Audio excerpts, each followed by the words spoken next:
Okay. All right, well, let's go ahead and let's jump into our study this evening. Remember, we are still looking in Genesis chapters 2 and 3 as we are beginning.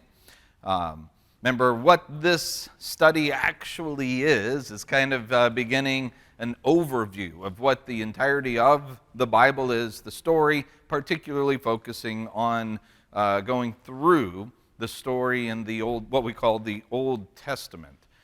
So we're beginning back in Genesis chapters 1, 2, and 3 as we begin this study together because, well, that's the beginning. I will say, first of all, for those of you who are joining with us online, we've got some kind of a network issue somewhere, and it's not easily traceable. There's something that's causing our hardwired network somewhere to fail, and that was what caused the problems this morning, I think, that caused the problems this morning y'all were having. We're on Wi-Fi with all the connections right now, and that is not nearly as stable. So there might be a delay, there might be audio-video sync issues that you might notice. Hopefully it still comes through okay, and it's not so bad that it looks like you're watching a kung fu movie or something like that. But hopefully this at least is going to work, and so I do apologize, though, if we have any issues, stability issues, lag, or problems for those of you who are joining online. All right, let's begin with a prayer together. If you'll bow with me. Our Father in heaven, indeed, you are great. You are magnificent. And as we consider the works of your hands, when we look at the stars, this world around us, and we consider all that your hand has made, we stand in awe of your creation, of you. We thank you that you did all of this for us, that we are the pinnacle of your creation, and we are the ones that you love, that you give help to, that you provide what is necessary for. And as we study tonight, help us to focus on who you are as our God, our Creator. Ultimately, the one who provides justice, but ultimately the one who justifies and gives us hope. We thank you for Jesus, the source of our hope, and it's through Jesus we pray. Amen. All right, so we are, again, continuing on Genesis chapters 2 and 3. Really, 1, 2, and 3. We spent a little bit of time last week getting into Genesis 1, going into chapter 2, and I got bogged down just a little bit more than I intended, talking about the creation account. But I want to make sure that we are moving forward with this. And if you will recall, as we were concluding things last week, we noted these various things that are in the garden. Genesis chapter 2, starting around verse 10 and following through, really through verse 17, it focuses on the fact that there is a great river, the tree of life is there, man is there, God is there. All of these pieces are here together in the very beginning. Then we got into chapter 3. And again, it's not our purpose to spend a ton of time necessarily through chapter 3. I think many of us are probably relatively familiar with it, but we did at least cover the beginning section of chapter 3 last week. We talked about how the serpent was there. The first thing that the serpent does or says is what? Okay. Kelly said, did God really say? Do we have a runner for the mic or anything tonight? just in case we have some good comments that need to be picked up. So the very first thing that the serpent does is challenge the word of God. Did God really say this? Which means that he knew that God said it because he knew what it was that he wanted to challenge. So did God really say this? And you have the woman who dialogues then with the serpent, and the serpent tries to say, you're not going to die. He's not going to zap you dead the moment that you eat this thing. In fact, the only reason that he doesn't want you to eat of it is what? Okay, because Josie just said, you will be like him. And God doesn't want you to be like him. He likes being up here with you down here. It's the man trying to keep you down, and you need to stand up to the man, is kind of how this all begins. This is rebellion, inciting a rebellion. It's trying to create this separation of the ones at the top, the ones at the bottom, and say this inequity is not good, and you have it within your power to erase it and make yourself just like God. Would they become just like God? Would they? In one small sense, Julia just said, wouldn't they? Because he does put that little parenthetical statement there, right? He says, he knows that when you eat of it, you'll become just like him, knowing good and evil. It's almost like he's trying to present this, that you'll become just like God, but then also kind of throwing in this little, in this way, almost as an aside, a throw-in. You'll become just like God, knowing good and evil.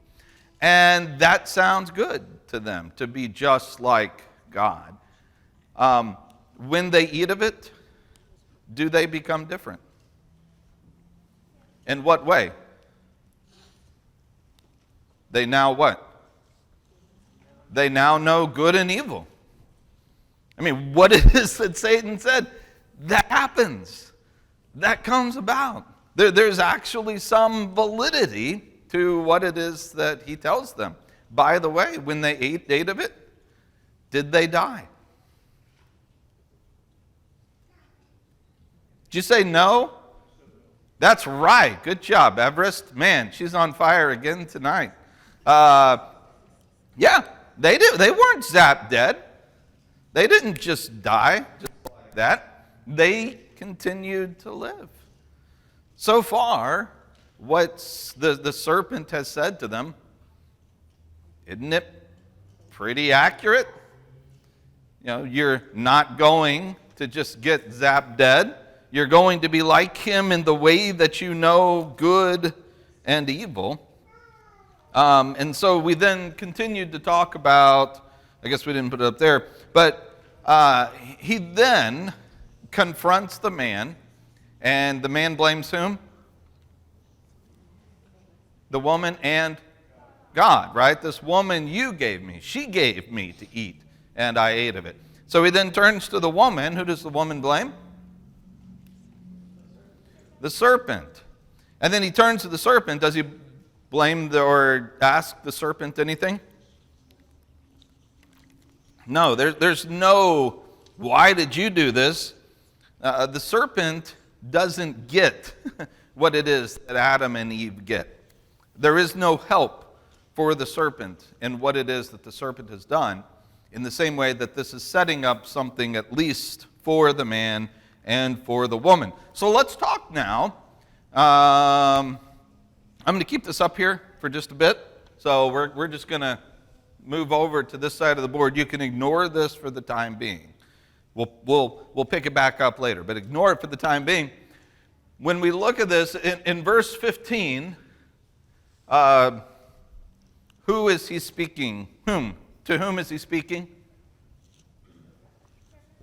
All right. So, in verse 15, we now have what is often referred to as the curses. Now, there's good reason not to use that terminology. There's good reason to use that terminology. It's however you want to take it. Very specifically, Adam and Eve are not technically cursed themselves. Things around them are cursed. But I don't want to necessarily go down that rabbit hole. We may get into that later when we spend more time looking into it. But the serpent, very specifically, has this punishment, repercussion. Let's see, verse 14. And I said 15 for a reason, really 14 and 15, but we'll talk about 15 in a second. Because you've done this, you are cursed more than any livestock, more than any wild animal. You will move on your belly and eat dust all the days of your life. I will put hostility between you and the woman, between your offspring, her offspring. He will strike your head. You will strike his heel. So let's talk about, I guess, let me just go ahead. We'll just do 14 and 15 there just to make it more accurate. But let's talk about verse 14 first. What does it sound like is happening in verse 14? Okay, cursed, yes, but in what way?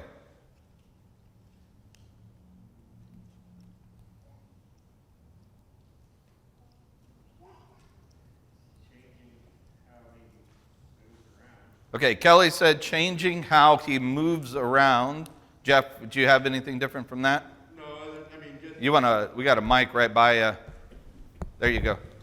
Just the thought that there is some change in what happened to the serpent. Because evidently, we don't know what it was, but we know that God made some sort of change with the serpent. All right, so it seems as if the serpent, at some point in time, must have not gone around on its belly, must have had legs or something the way that it moved, and now it changes just the way that it's written. Mike, we have a hand over here. Ryan? It seems like the relationship between the serpent and the woman and the offspring of the women are going to be different from what they were before.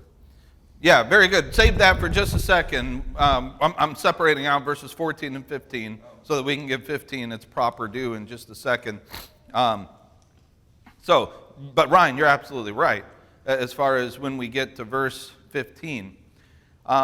Is it possible, though, that maybe instead of talking about some kind of transformation of the serpent itself, that is snakes, that we think, wow, snakes walking around on legs or whatever, that must have been weird, although it's kind of like lizards to some degree. But is it possible that snakes have always been what snakes are? And he's not talking here about a change of the snake itself. To whom might he very specifically be talking? What was that, Josie? The devil. Is anything changing, perhaps, maybe, about Satan himself?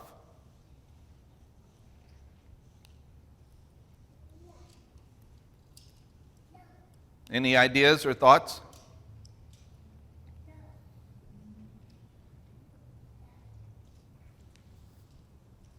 Wow, crickets here. Kelly, hold on. This is one of those things. Is that a hand, Sean? No? Okay. All right. All right. Go ahead, Kelly. Well, unless Satan's like an eternal being, then he was created. And at some point, maybe this is the point, he decided, I'm not going to do what God says anymore. And I'm going to take as many people as I can with me. I don't know a lot about that whole thing, but clearly this is a big deal. Like, not only is someone rebelling against God, but they're trying to take people down with him. And God's not having that. Yeah, very much so. And going with what Kelly's saying, I really think what we're seeing here is the demotion of whoever, whatever, Satan or the devil the one who comes in the form of a serpent, whatever he has been, will he be that anymore? No, and I, at least the way that I see this, I don't necessarily think that he is saying from now on snakes are going to look different. I think what he's saying is, you made a good choice of what animal to come in the form of to talk with this creation. Because now your place is going to be just as the snake's place in the animal world, in reality. In other words, as far as hierarchy, status, place in all of creation, whereas Satan, who is, to the best of our knowledge, best of my knowledge, understanding, maybe y'all got a leg up on me on some of this, has been an angelic being of some sort. His place is now going to be the equivalent, the animal kingdom equivalent of a snake among all of that hierarchical type of a system. Is anyone following? I mean, are you having problems following what I'm trying to say here? Are you grasping? Yeah. I'm scared to say, give me some salt shakers like I normally do, because my office was inundated with salt shakers while I was gone. And I know some of y'all had something to do with that, I'm assuming. So when I say, give me some salt shakers, y'all take that a little too literally, apparently. And you give me some salt shakers, as the case is, which, by the way, I absolutely love. They're decorating my office in there. But yeah, Jeff, wait for your mic to come here. Well, but it's kind of interesting how that God specifies there's going to be enmity between the serpent and all of the other animals that are listed. And to me, I think that's kind of, but I don't know if it's literal, but when you see things, you still see that animals are not real friendly towards serpents. Yes, but I guess my point is that may have been the case anyway. That's not necessarily something that changes because of Genesis chapter 3 and verse 14. I don't think it necessitates that we see that the serpent was walking around and suddenly God said, no, you don't have legs anymore, and now he has to crawl on his belly. As much as Satan came, who was in a place of prominence, he's part of the angelic beings, he has some clout, some status, something. Apparently, he has enough that he gathers a following of angels. So he's risen high enough in that regard. And yet God says to him, it's really interesting that you chose the serpent, because from now on, you're basically going to be the one who crawls on your belly as far as status goes among all the angelic beings.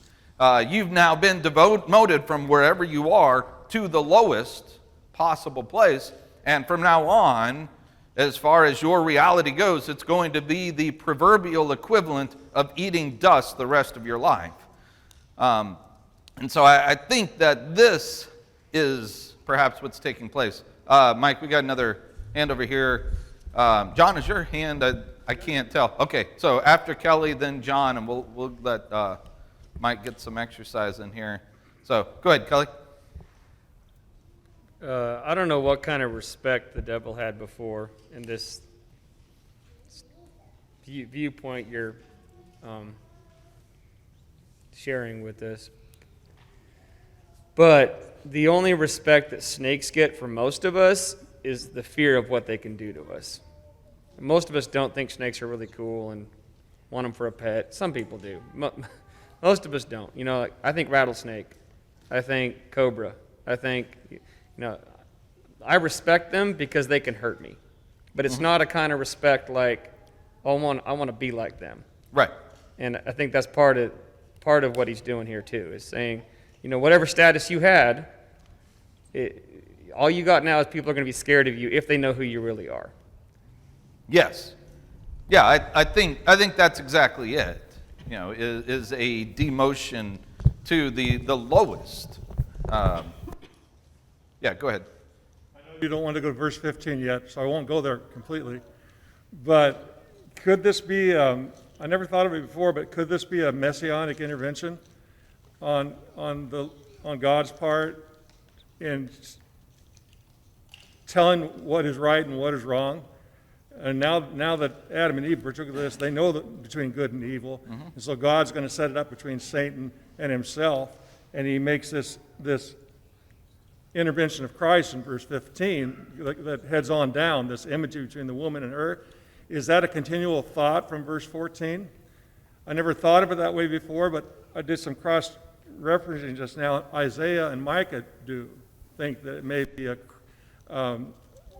reference to the Messiah, where this snake slithering in the dust and eating the dust is spoken by both prophets, and they're talking about the Messiah coming and being that intervention for mankind, and in opposition to Satan himself. Yeah, 14 and 15. I mean, it's a package. The bulk of what we think of is in verse 15. But verse 15, it's not like a separate entity completely from verse 14. Yeah, they go together. Let me talk about one aspect of this that maybe I should start with, before we get into this, because there's the question when you get to verses 14 through around 20 or so. Are these, we call them curses, descriptive or prescriptive? Now, what's the difference? Descriptive or prescriptive? What do I mean by that? No, good guess.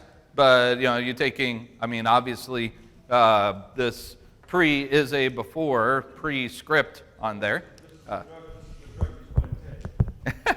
Yeah, go ahead, Connie. Is it descriptive describes? Yeah. Prescriptive is something that you're given. Okay. All right. Yeah. So hopefully you just heard Connie. Descriptive. The thing is, are these things that he says in verses 14 through 20, is he prescribing upon them saying, hey, you did this, here's your punishment. Because you did this, I'm going to zap you with this. And now this is your new reality, because I'm punishing you with this. That would be prescriptive. Or are these descriptive to say, hey, you know what? That cat was nicely in the bag and everything was okay, and you just open the bag and let that cat out of it, and these are the problems you're going to be dealing with now. In other words, saying, because you've done this, it's not as if God is saying, because you did this, I'm punishing you. It's because you've done this, this is the new reality that you're going to live in.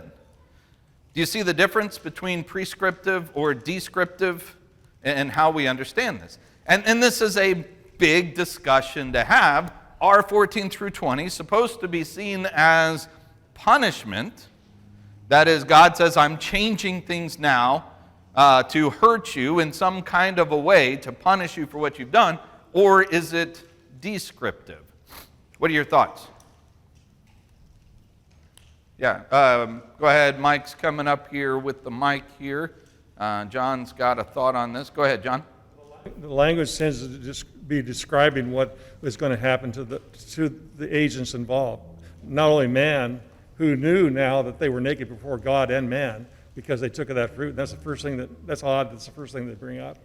And then the devil now knows that he caused that. And so God says, this is what I'm going to have to be working with between you and me the rest of our existence together. Yeah, so you would say descriptive. It's describing now the current reality, back at the back, Mike. So it's describing now the current reality, particularly 14:15, the relationship between the devil and God. Go ahead, Kelly.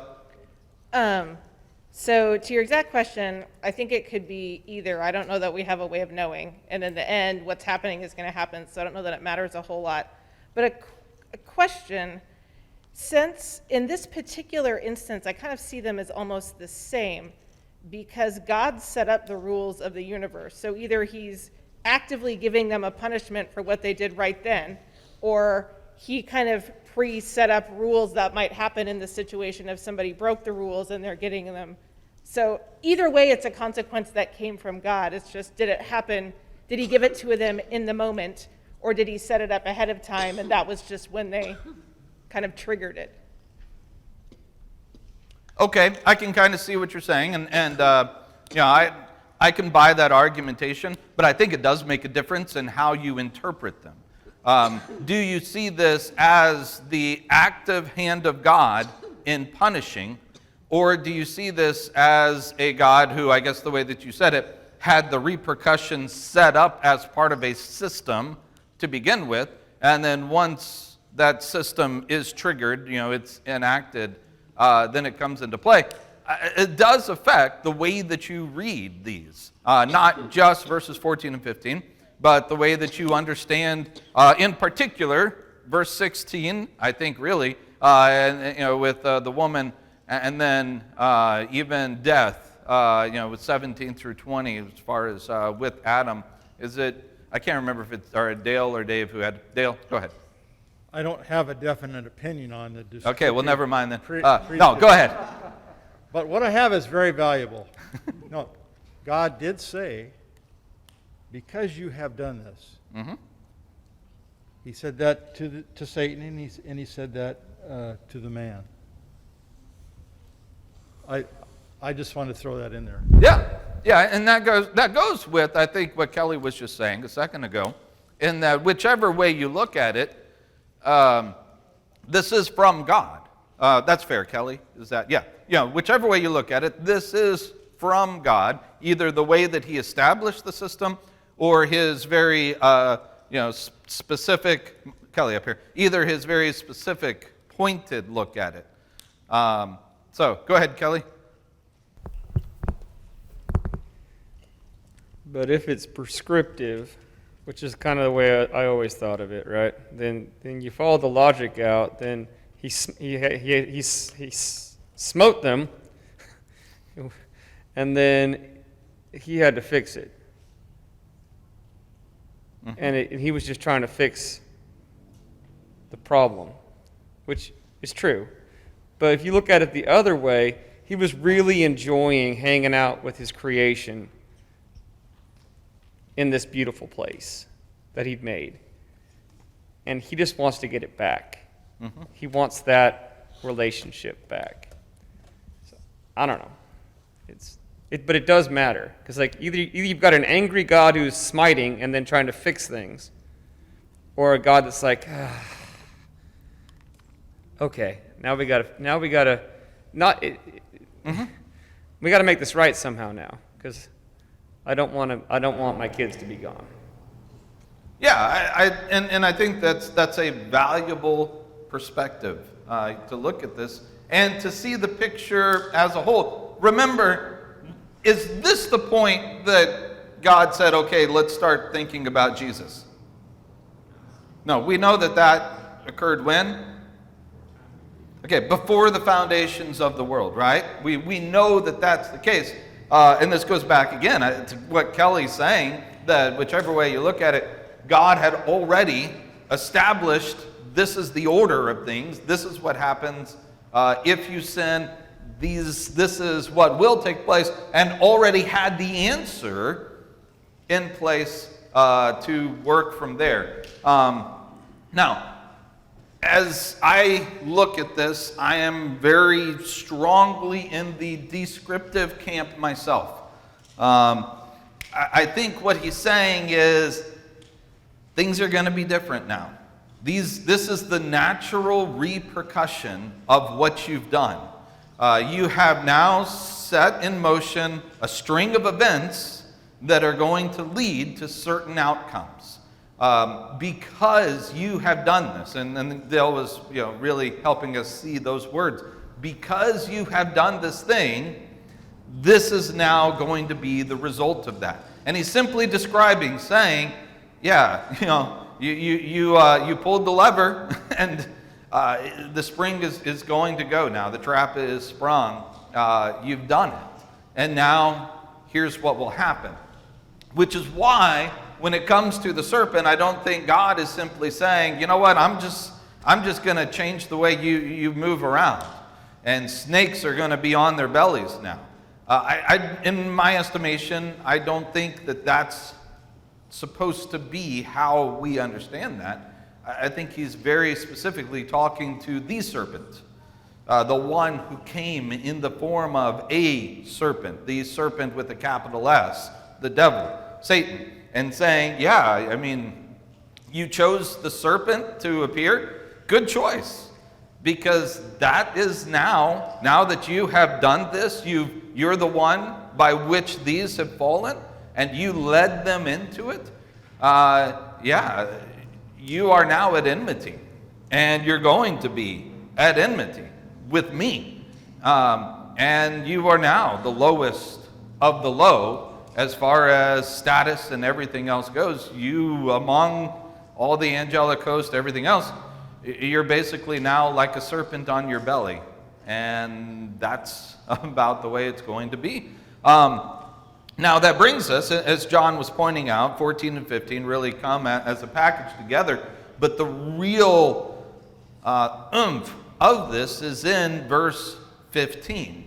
And verse 15, I'm going to throw out a $25 word for you here. Proto-evangelion. How many of y'all have used that in the last week? Proto-evangelion. All right, besides Mike. Mike may have used it at some point. How many of y'all know, have you used that word before? Know what that word is? Proto-evangelion? Huh? Yeah, evangelion. Some people say gelion, evangelion probably. Yeah. What is, anybody know what it is? Mike, what is it? Huh? Oh, you raised your, were you joking? I thought maybe you really had. I don't know. Oh, okay. What? Hey, well, come up here. There's somebody up here who thinks, Connie's going to play the game and, see if she gets the prize here. Go ahead, Connie.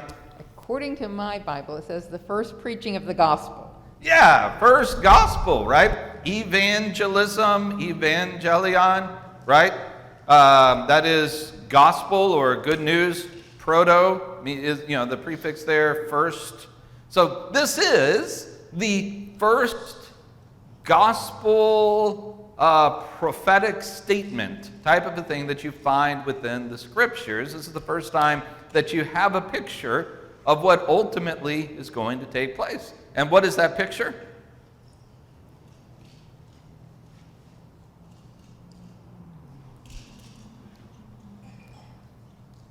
What's the picture? In verse 15. Okay, a bruising of the seed of the woman, right? The bruising of the seed of woman, bruising of the heel. What about the serpent? The seed of the serpent? All right, crushing of the head. Now, what does that sound like when a man has his foot hurt and a snake had his head crushed? All right, what were you going to say, John? The guy who had his ankle crushed, he's going to be wounded, but he's going to survive. The one who has his head crushed is going to die. He's going to turn back into the, let's say the word out loud, dust. Yeah. Same dust that's referred to in verse 14. Yeah, and I think that is fair to see that continuity with the word dust right there in verse 14. Kelly, did you say stomp? Is that what I heard? Yeah. The picture, yes, is of somebody stomping on a snake's head. And as John said, does the person who stomps on the snake's head, is there a good chance that he's going to come away with the wound?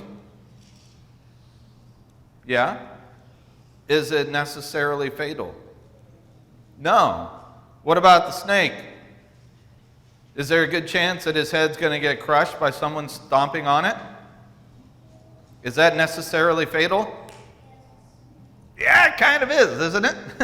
And that's the picture that we're supposed to see from right here in Genesis chapter 3 at the very, very beginning, as soon as they have instituted the fall. As soon as God says, well, here's the way that life is going to be from now on, because you've done this, this is the way things are going to be, but it's not going to stay this way.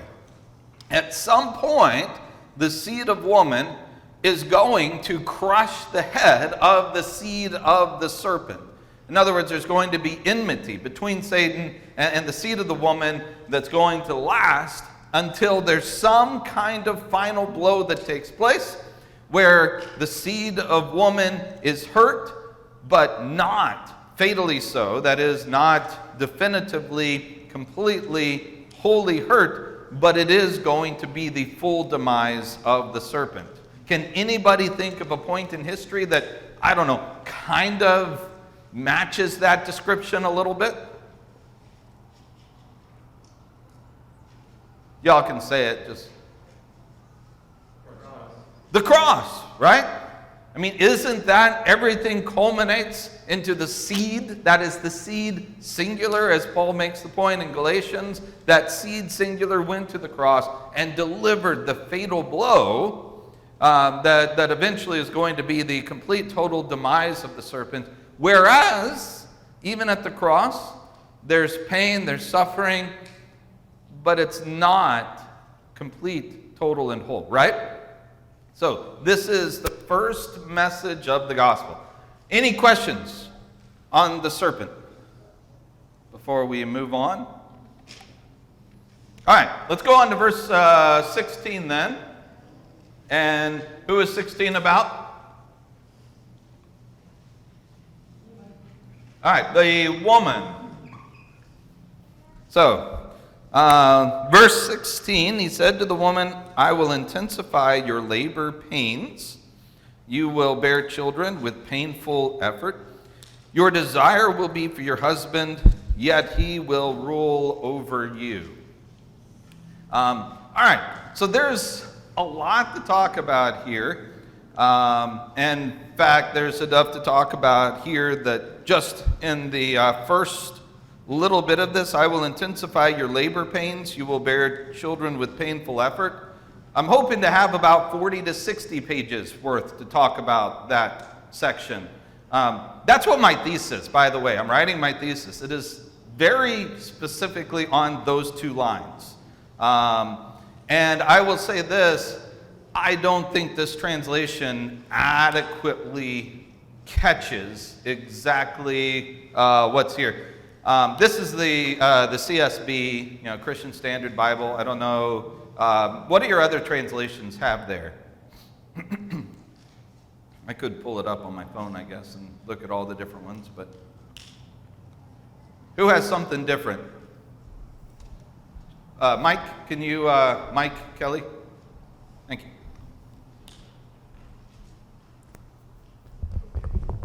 So I have the New Living Translation. It says, I will sharpen the pain of your pregnancy, and in pain you will give birth. Okay. Sharpen the pain of your pregnancy. All right. That actually gets a little bit closer, I think. In pain you will give birth. All right. Anybody else? Yeah. Go ahead, Kathy. Mine's a little bit different than Kelly's, but it says, I will make your pains in childbearing very severe. With painful labor you will give birth. Okay. All right.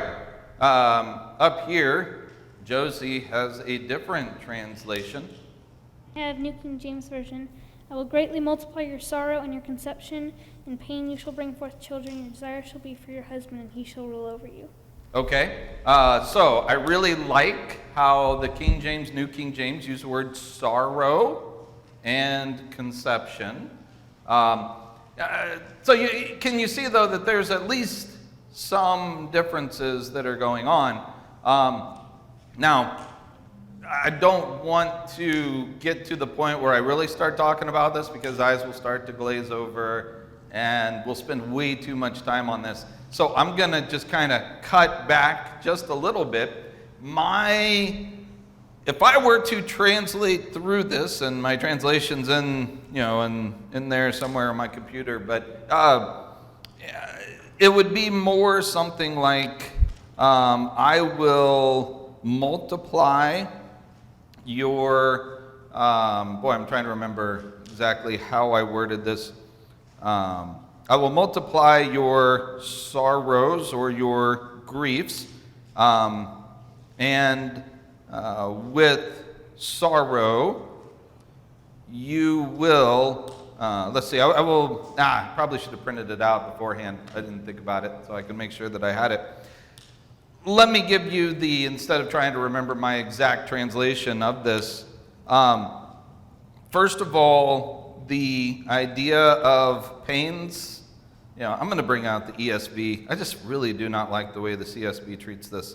I'm using a brand new Bible, by the way, for this study, so every now and then I might just be like, oh, that's different. I'm just trying it out, a different translation. But let me bring up the ESV here in Genesis 3:16. I will surely multiply your pain in childbearing, and pain you will bring forth children. So multiplying, the word multiplying is clearly there. Multiply your sorrow, the word for pain, probably is more, or it's less a physical, more of an emotional grief type of pain that's under discussion. And that is played out in various other places where you see this and other iterations of this Hebrew word, that it's rarely talking about a physical pain. It's talking more about an emotional sorrow, grief type of a pain. And so it says, I will multiply your grief, your sorrow. Let's see here. With the labor pains, well, let me go over here. Your pain in childbearing. It's actually conception. I will greatly multiply the sorrow, the grief that you feel with conception. That is conceiving of a child. And then you will bear children, bring forth children in toil, in labor. It's the same word there, if I'm remembering the words correctly, that's talked about with Adam. And, in labor, he will make bread, right? By the sweat of his face, he will do that. You see that up there in verse 17. Because you've listened to the voice of your wife, eaten of the tree of which I commanded you, shall not eat of it, cursed the ground. In pain or labor, toil, you shall eat of it all the days of your life. So it's the same word there for the woman and the man.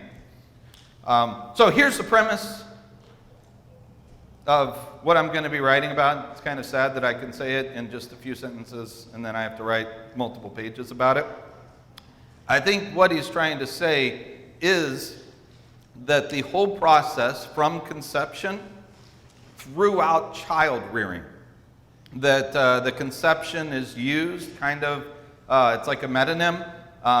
It's a word that is encapsulating more than just that singular thing.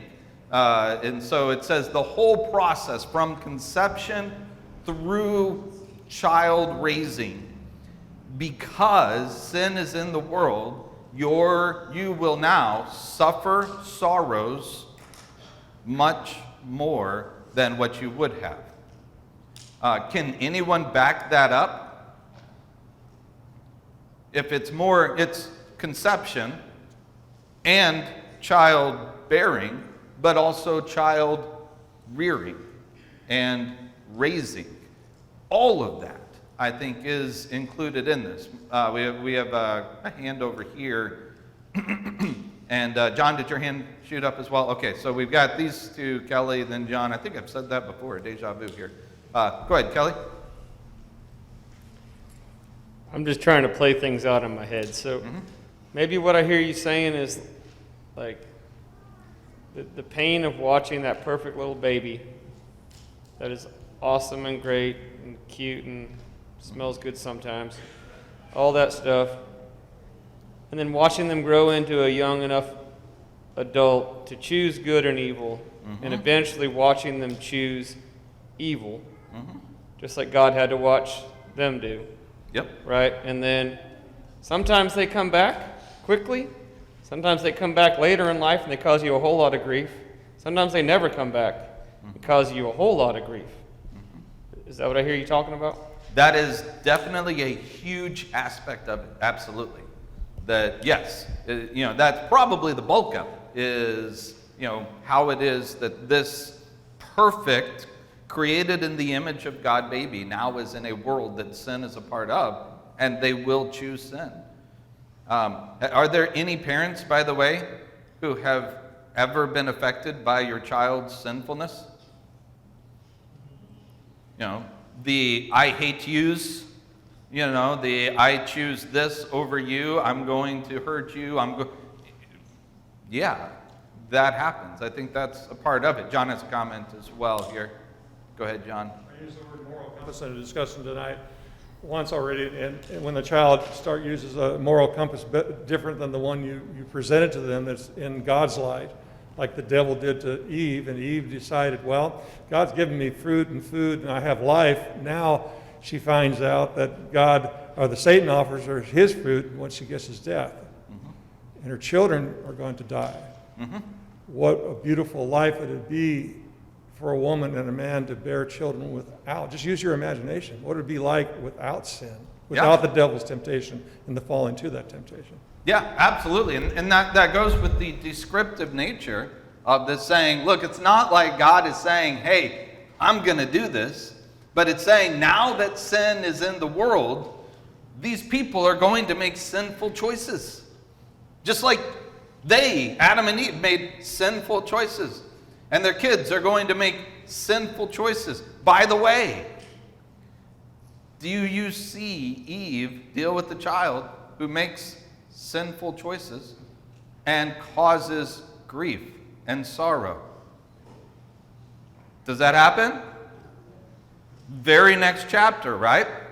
Now, in the next chapter, you have the mention, 3 different times, thrice, you have the mention that somebody is born.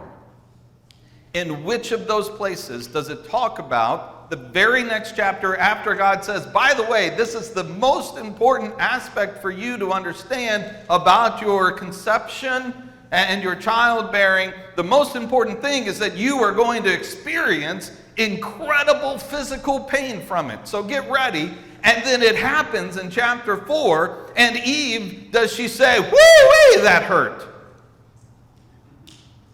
Is there any mention at all of physical discomfort in any of the places in chapter 4 that mention birth?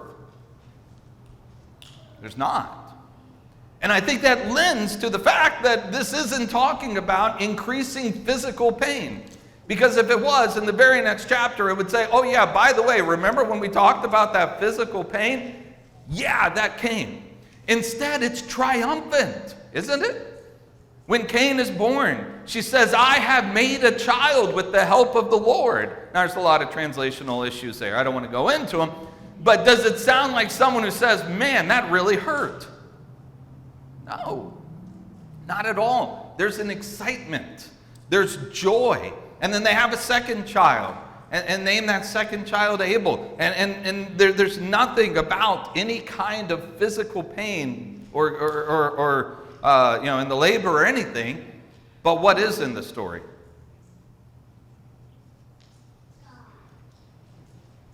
Baby killed her baby. Yeah. She sits back and watches her firstborn perfect child. I mean, didn't watch it, but she feels the effects of her firstborn perfect child murdering her second. I mean, you felt pain from your children before. Have you felt that kind of pain and betrayal? The loss of one at the hands of the other. I mean, can you imagine how much that would have affected her? That is the kind of pain that he's talking about in verse 16, chapter 3 and verse 16. That's the kind of pain that would not have existed in a world without sin. That's the kind of pain that exists because they've opened up the bag, the cat is out, And now they live in a sinful world where people make sinful choices, and the sinful choice is her eldest son murders the second son. Do you think she felt anything from it? Yeah, you get down towards the end, and she bears another son, and she says, this is a son that replaces. I mean, basically is the idea. He's given me another son because of the son that I lost, right? She feels that need. There's comfort that can only come because she has another son that's given to her. Even that doesn't answer everything for those of you who are mothers and understand this, right? But that's, I think, what's under discussion here. It's the emotional sorrow and grief, not the physical pain. And once, you all understand, I'm not trying to undermine the physical pain aspect of it. We're good there. I would never, ever do that, right? I mean, my own wife went through that a number of times, and I'm not trying to belittle that. But what I am trying to say is, as bad as that might have been, every single time, there's joy on the other side. There's not joy on the other side of this. This is the sorrow, the grief that there is no real answer for.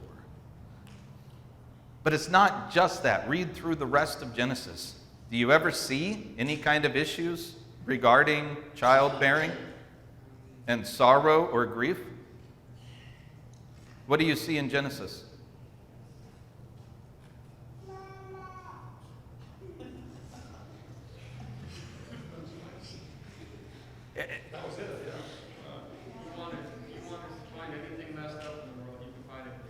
Yeah, for a good bit. If you want to find stuff messed up in the world, it's in Genesis. But what about regarding childbearing?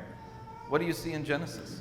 By the multiplication of birth, the whole nation was born. Okay. But how did that start? John said by birth, the whole nation is formed, but where did that start? How was the whole nation of Israel formed? How did it begin? All right, Sean just said with an old couple who weren't able to have kids. How many years did Sarah, excuse me, how many years does Sarah go in her life begging, desperately wanting a child that she can't have? Promised a child, and it never comes. And even then, she's given up on it, and God's like, hey, you're still going to have it, and she's like, just laughing at it, like, there's no way. How many times do you see in Genesis problems, well, really through the Old Testament, but I just want to focus on Genesis, where children do not come? They can't conceive. Does that provide for them sorrow and grief? Yeah, absolutely. Or you have instances, very specifically with Rachel and one of her childbirths, the last one. What happened with her? Yeah. What did she want to name her son? By the way, did anybody remember what Rachel wanted to name her son, her second son? Yeah, I think it was Ben-Ani, son of my sorrow, son of my grief.